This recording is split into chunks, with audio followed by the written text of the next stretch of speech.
Hey, DW.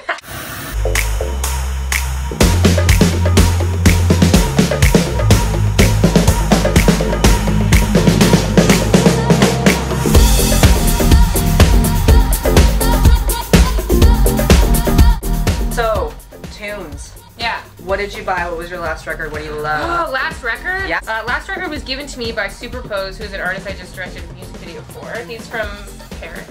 Oh. Yeah. The last record I bought was from here. Kops Records, that's where we're at. Just so you know, oldest record store in Toronto, and it's actually the best. I didn't even know that. Yeah, guys, I bought the Flume album. Oh, yeah.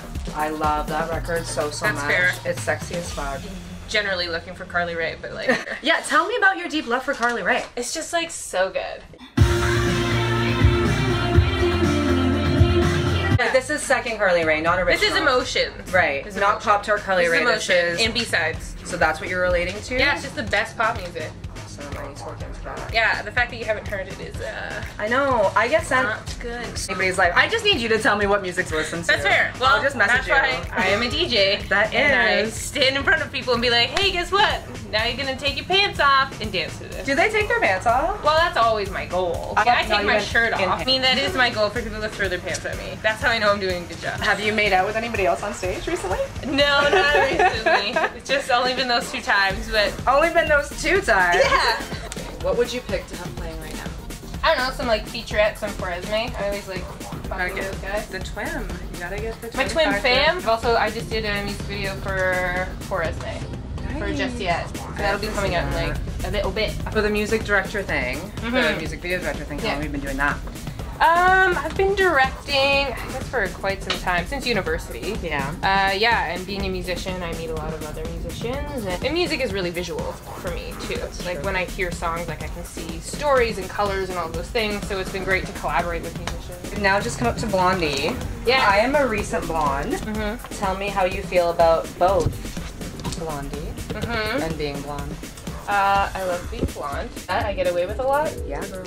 Being a girl and being blonde is pretty much the world's best kept secret. It is. I mean, there's a lot of people who also will like categorize you and think that you're a dum-dum, especially when I'm wearing my cheerleader uniform. Like I've had a lot of like managers and bar owners be like, oh, like you're the girlfriend of the DJ. I'm like, no, I'm the promoter, headliner, and creator of this event. What are your thoughts on the Beatles?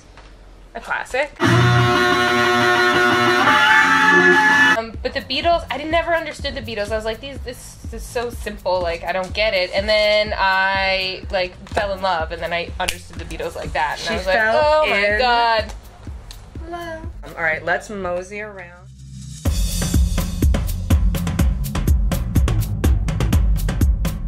Oh, Joan Jett. I love Joan Jett. Oh, Do they have the Runaways? I've been yes!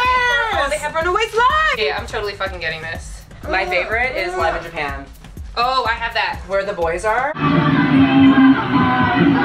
That track right there, I think, epitomizes how I've always felt about being a girl who loves super heavy rock music, and guys yeah. are just like, you don't belong here, and it's like, no, I want to be where the boys are. This Yeah. music is fucking great. This is like the first all-female like rock and roll band. Yes. Like honest to God. As like a girl coming up loving music, this iconic, the hot pink blazer. Oh yeah. And they threw back to it in the movie.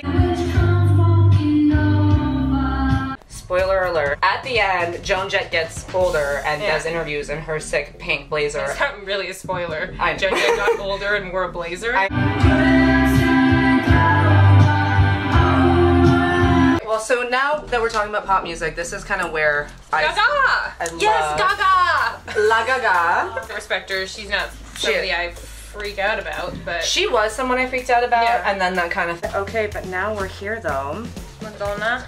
I don't like Madonna. La Lady Madonna. No. Tell me why. The publicist is in the background being like, but together. why? I don't get it, because you know why? Is Britney Spears is our Madonna. Yeah, that's but right. for me, Britney Spears is our Judy Garland.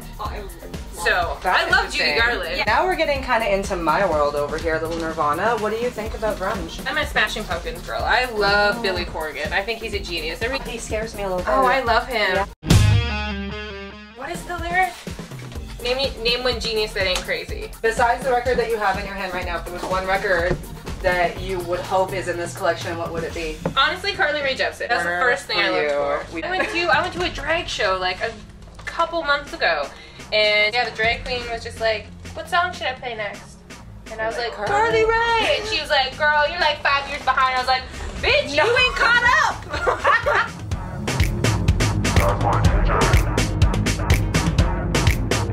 That's my DJ. Hey DW. Hey DW. Hey, DW! Gotta talk about the name because there's gonna be a lot of kids that don't know what the hell that means. Really? Arthur has been playing ever since. And still is playing? And still is playing. I watch like fucking Pokeroo and shit. I'm older than you, as we That's not what it's called though. It's not called Pokeroo. No, what is it called? Polka Dot Door. That's it. I did not initials- watch DW growing up, so tell me about where this came from. So my initials are DW. Yes. So when I was trying to figure out a DJ name, I was like, okay, like DW seems to work, and I played like a couple shows under that pseudonym and realized I was like, it's missing something. And every time I heard the word DW in my head, I heard, hey, DW, which is at the end of the Arthur opening theme song. And what I do know is that DW is the sister, and she's sassy as hell. I think there's one episode in which she really loves this song called Crazy Bus. Crazy, crazy, crazy, crazy bus. DW, can I use that? And she just like blasts it around the house, like, oh, and drives Arthur crazy. I was like, yeah, I think that's what I connect to that character to the most. When she like really loves something, she's like on it. And that thing that she loved was music. It was music. What was it that made you decide, boom, music is awesome? I mean, on Sunday mornings, my father would go into his like little man cave and blast music, like at like your ears are gonna bleed decibel, to kind of scare the rest of the family off, to like leave him alone so we can have like alone time. Yeah. But for me, that was like, oh, I'm gonna get through it. And I would sit there and I would listen to this, and the Traveling Wilburys, they were like the first kind of like, whoa, like Last Night, and like those tracks. I was really, really attracted to that. He was more like the Genesis side of things, my dad's music taste, and my mom was more the like the Monkees and Phil Collins. Yeah. So she was more the pop. Yeah. So it was interesting to kind of have both of those in my household. I remember in university, I went to this girl's house, and it was like me and her and a bunch of friends. She leaned over and she put on the Bloody Beetroots. And I just remember the place, the time, the way the room looked, the way like everything smelled, and I just remember everything kind of just changing for me because I was a drummer in a bunch of bands in high school, and as much as I loved those experiences, it was very much like all about the lead guitar, all about the lead singer, and I was more of like the monkey in the back holding down the beat. I had a vision, I had a creativity that I wanted to put into the project, but it was never really welcomed. Right. So I went to university, left the drums back at home, had that kind of moment, and I was like, oh my god, electronic music, downloaded their whole catalog and really got into it, and then discovered virtual DJ, started mixing everything slowly together, and became a bedroom DJ pretty quickly. And it wasn't until maybe 2 years after that my friends were like, okay, you're really good. You're probably better than some of the DJs out there. You need to like go get a gig. And I was like, no, it's just a hobby. But they got me my first gig. What was that first gig? I was at Whale Bar on the east side, and my friend called me up and was like, hey, they need a female DJ. The one just like bailed or whatever. It's funny that you say female DJ because we're kind of at that cusp of like, we need to highlight the fact that women are doing all these amazing things in music, but we're also at the tipping point where we're like, no, just DJ. You're a feminist, I'm a feminist. Tell me what it feels like to be kind of sometimes qualified as female DJ, woman DJ, all of that. Is that something that you are currently trying to highlight, or is that something that you're currently trying to move away from? I mean, at the end of the day, like, I DJ. Yeah. And at the end of the day, I direct. Yeah. And that's what it is, and I think it's important for visibility for, somebody of color, somebody of a queer, standpoint, somebody who is like a woman to be in these positions. Yeah. And it's very important to have these conversations. 100%. But I think we all need to be looking towards a solution, and I would love for, white straight men to be, these questions be coming at them rather than be coming at me. I like the label badass. That's I'm a badass DJ. Yeah, there I'm you a badass go. DJ. Badass I'm DJ. a badass director. Well, and also speaking of badass, I'm glad that was a good segue because I wanted to bring this up. You drum and DJ. Yes. So you said that you were a drummer, and then you became a DJ because literally drums are big and hard to take places. So what made you decide to make those worlds collide again? Well, I was wondering how I could kind of bring the DJ element up. I've gone and seen so many DJs, but they're kind of just standing there. And it's like, what's the next step? And then you see people like Disclosure and Flume and like all of these other acts, you know, really start to bring in the live element. Yeah. And so naturally I was like, I want to start bringing in a live element. I want to play along. I'm a musician. I naturally want to play along to these tracks. Right. So I was like, oh, I'm going to get a bass. I was like, yeah, it'd be cool, like stay in there, do the bass lines and then keep going. Yeah. So yeah, that went out the window pretty quick. maybe I'll try drums. Yeah. So I tried drums at an very early homebrew. Homebrew being one of her sick DJ nights that she puts on, Supermarket, y'all should go. And I was just like super special secret guest.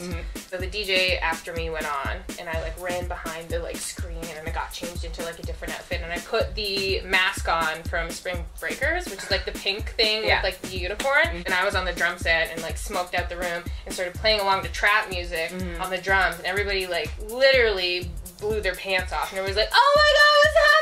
Then I whipped it off about midway through because nobody knew I could play drums in Toronto.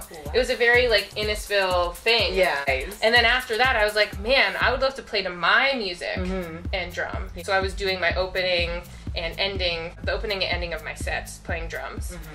And then I was doing a gig and he's like, more drums! And I was like, shit, I'm gonna end up playing more drums. So now it's kind of like I jump back and forth between DJing and drums. I want to go back to the feminism thing for a moment. You did this really interesting thing recently where you called someone out on not supporting female women in music. Can you tell me about that story? What is it that drove you to kind of do that call out? It wasn't really a call out, it was more of a continuing a conversation. I think it's important for all of us to, when somebody's kind of ignoring something that's going on, to bring attention to it. I wrote an open letter to the CNE just kind of stating, hey, I love the CNE, I love going to the CNE, and all of your performers are these like older white men. Where the ladies at? Where the ladies at? And kind of I'm all about approaching things with positivity and solution and not like negativity and like calling them out in a sense where it's like, you suck. It's like, no, I love the CNE. I think they're great. So I was kind of approaching from the sense of like, wouldn't it be awesome to have this little girl, like just like the visual of like a little girl going with her dad, she's holding cotton candy and she looks up and she sees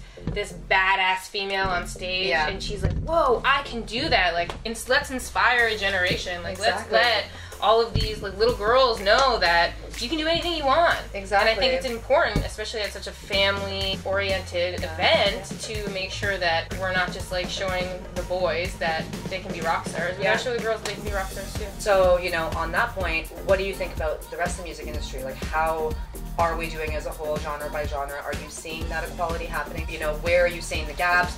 Where are you hoping that, you know, things get better? And who do you think is doing it really, really well right now? Wherever you encounter, you know, things you come across, it's all about positive solutions, really, and having those conversations and, you know, being proactive and willing to sacrifice. Like, yeah, I will definitely on my off time come and offer suggestions 100%. and be a part of the solution. Yeah, and I think that's really key, and I think that there are a lot of people doing it really well, but I think if we're not having the conversation and pointing out who's not doing it, you make a great point about being positive and not just calling people out in a negative way and being like, you're doing this wrong. It's like, you know what? You guys over there, you're doing it right. Yeah. You're definitely doing it right. You're showcasing to a lot of little girls out there that they can kick ass. If only they can come to clubs and come watch you play. I've played a couple family events, and it's really cool because I barely ever play in front of kids. Yeah. To see these little kids like during Pride, and you just see them just like stare at me and just like they're gone and they're just like moving and they don't even know what they're doing and they're just like, and I watched this little girl like stare at me for 20 minutes and it was just like so like fun and awesome to see because I was like, something's processing in the back of her head. Something's happening in the back of her head that's like awesome. Well, I think I'll wrap this up by saying, so the magazine that we're interviewing for is called Addicted. I love to highlight positive addictions, the things that drive you, the things that make you do great things and accomplish great things. So if you were to say what your awesome addiction would be, what would it be? I mean, music. Yes, girl. Obviously. Right there. Every morning, every night. This is why we're here. That's it. Thank you very much. Awesome, thank you. KDW. That's my DJ.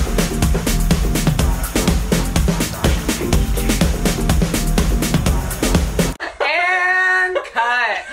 I don't think we're gonna do better than that.